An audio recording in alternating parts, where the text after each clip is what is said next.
factor tree of 315. So 315, it can be written as 3 times 105. 3 times 105 means 315. So 105, it can be written as 3 times 35.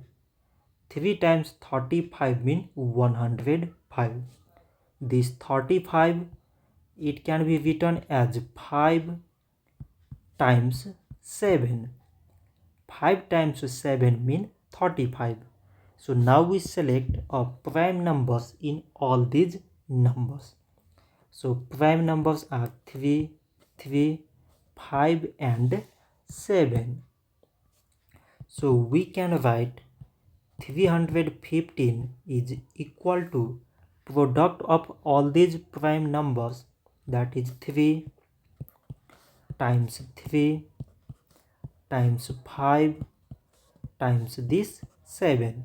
So this much for today, and thanks for watching.